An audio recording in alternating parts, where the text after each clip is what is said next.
As of March 6, sinampaham na po ng kasong multiple murder sa Provincial Prosecutor's Office ng Dumaguete City, Negros ang 3 sa mga suspects sa pagpatay kay Governor Digamo. Hinihintay na lang ang resolusyon ng piskalya sa patong-patong na reklamo tulad ng murder na isinampa sa 3 nahuling suspect sa pagpatay kay Negros Oriental Governor Ruel Digamo. Bukod kay Digamo, may 8 pang namatay na sibilyan at 16 ang nasugatan. Kinilala ang mga inireklamong suspect na sina Ruben Javier na ayon pa kay Interior and Local Government Secretary Benhur Abalos Jr.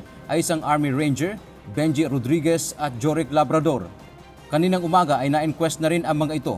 Sinabi ni Secretary Abalos na tinitingnan ng pulisya ang lahat ng anggulo at posibleng motibo sa krimen kasama na ang politika. Ongoing pa rin ang ating investigation dito. No? Inaalam natin lahat ng anggulo. Pero ina-assure namin, mahuhuli talaga natin itong mastermind na ito. Napaka-importante. No? Samantala ayon naman sa Department of Justice, ang 2 sa nahuling suspect ay ni-refer na sa kanilang Witness Protection Program o WPP. Bagamat wala pa umanong banta sa buhay ng mga ito, binigyang diin ng DOJ na high profile ang kaso ng pagkamatay ni Governor Digamo at pinagplanuhan ito.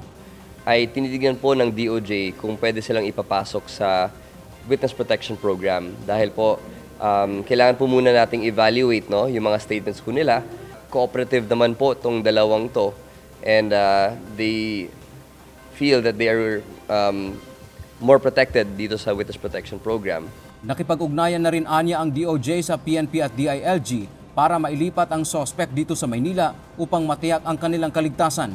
We are working closely with the PNP and the DILG for the transfer of the respondents who are currently detained to the NCR for protective custody.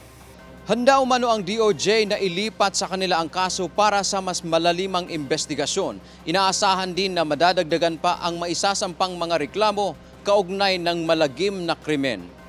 Dante Amento, UNTV, News and Rescue.